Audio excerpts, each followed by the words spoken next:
structure. In this central panel, there are ways in which you can move the structure. Here, I've selected the hand. This enables me to be able to drag the graphic to new positions.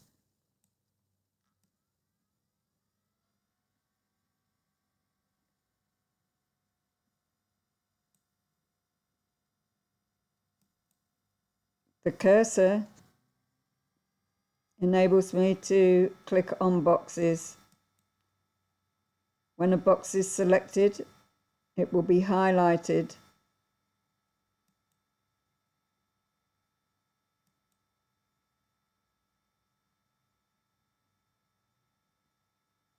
This enables me to center on the root box. This is the root box.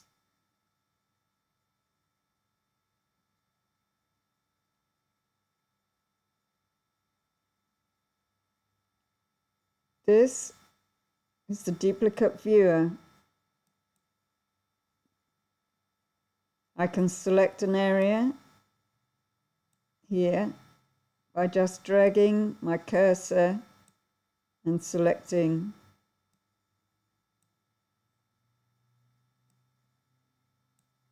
Duplicate viewer also has a center on root box.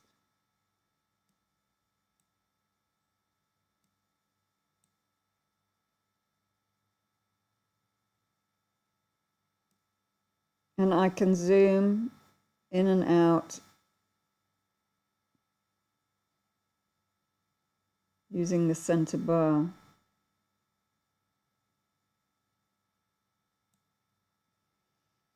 Above a box, you can see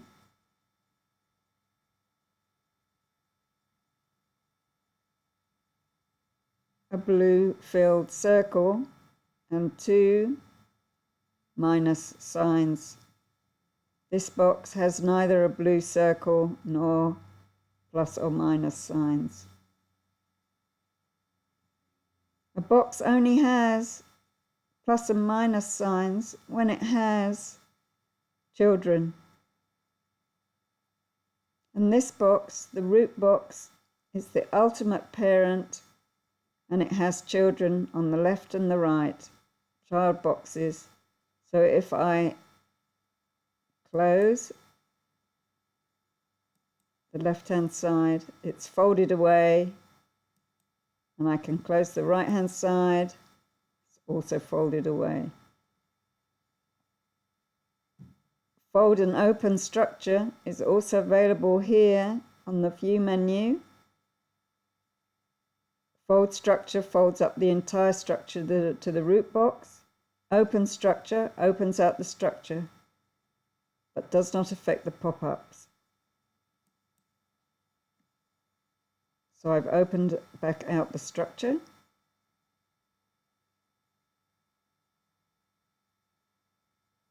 And I can fold individual parts of it.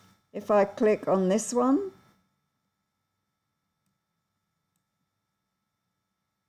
then I will fold all its children on the left-hand side.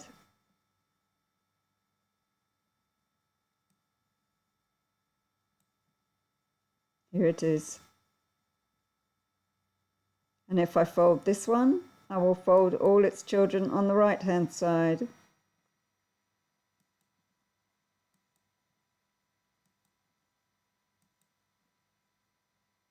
In this way, it is sometimes helpful to create structures for oneself that it is easier to see when doing analyses.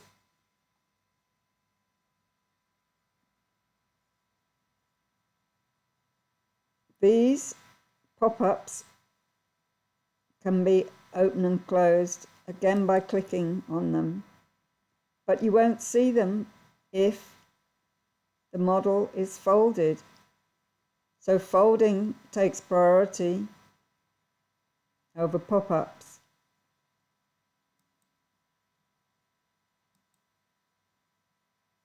Now I've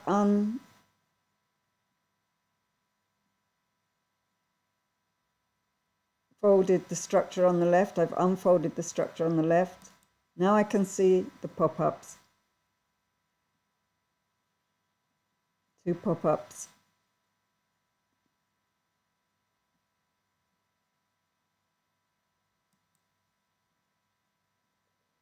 One pop-up. 5 pop-ups. 6 pop-ups.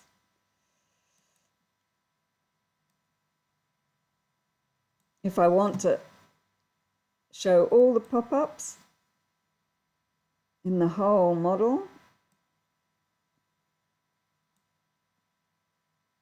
it will do it like this, but where it's been folded, you cannot see it, so you have to open the structure. I can hide all the pop-ups, and I can fold the structure. So if I click show all pop-ups, nothing will happen. I have to open the structure for that to be possible. Pop-ups have different levels, which can be introduced when building the structure. This is helpful if one wants to just open or close certain parts of the structure.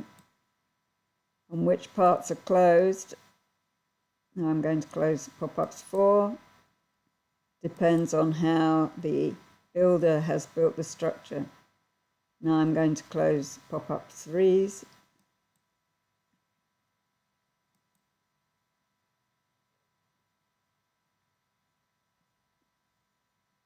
Now I'm going to close pop-up 2s.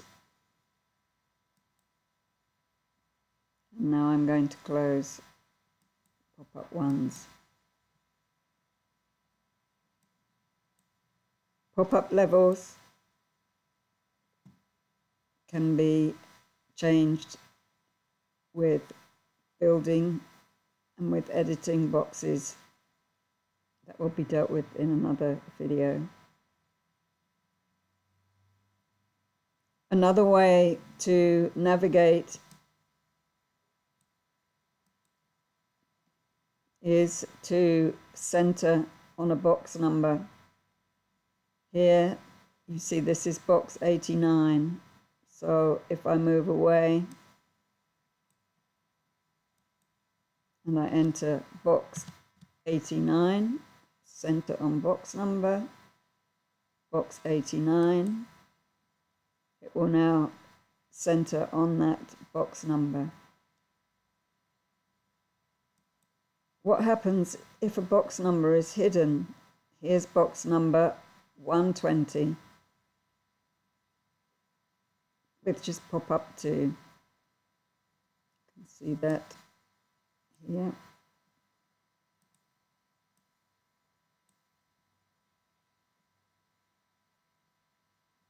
Box number 120, pop-up 2.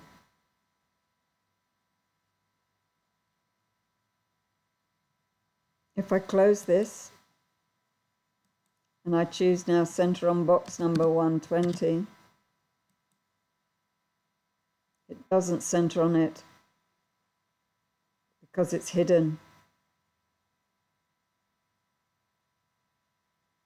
So the best thing to do is to make sure you've got an open structure and all the pop-ups are shown if you can't find the number.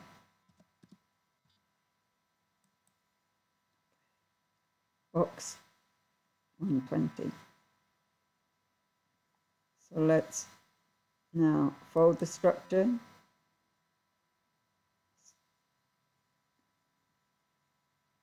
I want to find box number 29.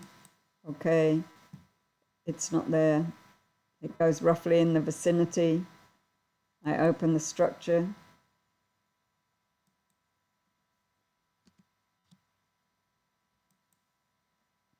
It finds box 29.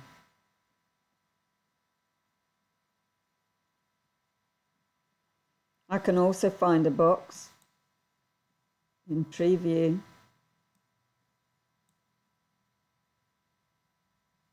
Tree View opens up this panel, and I have different modes of viewing. Code view, every single box code is in the list individually. So anything with one TIFF as a code is shown here. And at the moment, I'm looking at box number 28.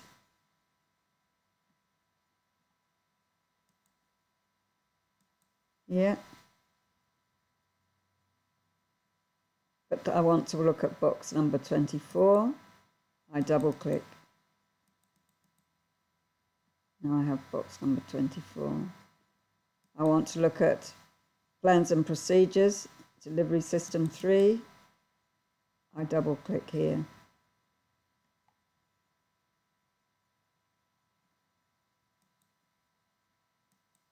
I can also use numberless code view. Then, for example, all the BFMs are shown here. I want to look at 3BFM. I double click here. I want to look at loss of control event missed up. I click here.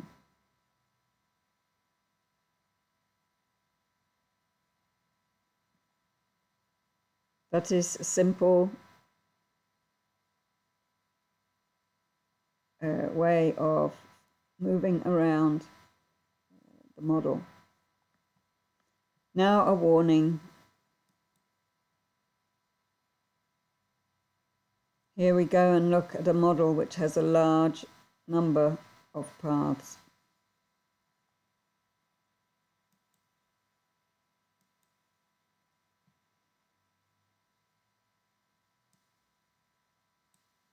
Going to hide all the pop-ups. Now, if I select all the paths, go to Analyze, select all paths.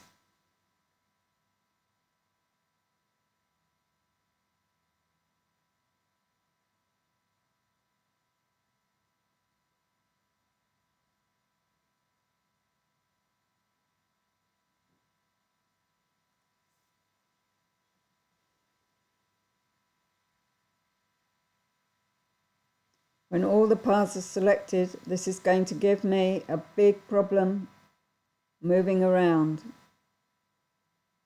So it's best with large models, with many paths, not to select paths before moving.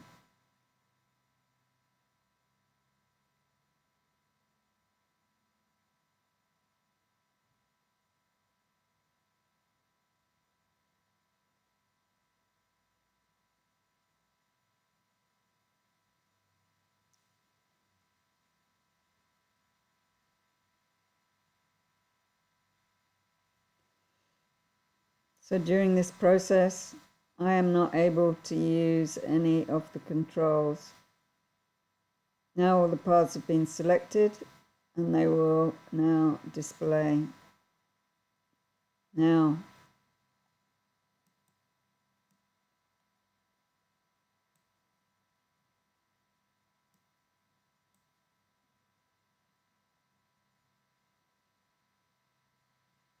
moving around, I could use scroll. But when I do, it's as though the scroll bar isn't working.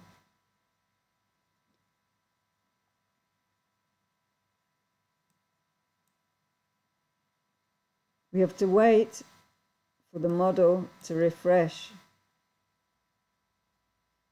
And if you start to try and do things, then you get into problems and it's frustrating.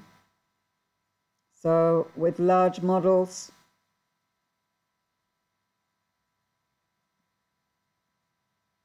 Don't use movement when all the paths are selected. Okay. Deselect the paths first.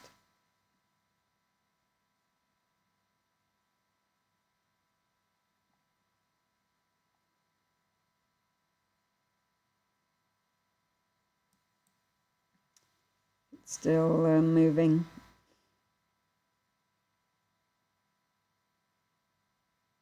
I think that's sufficient demonstration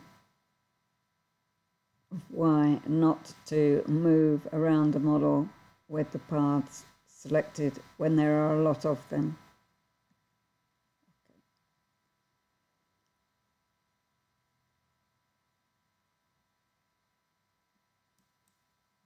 Now the paths have been deselected, and I can happily move back and forwards.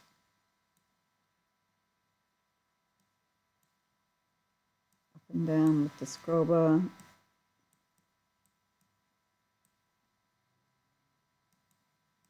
Or with the hand.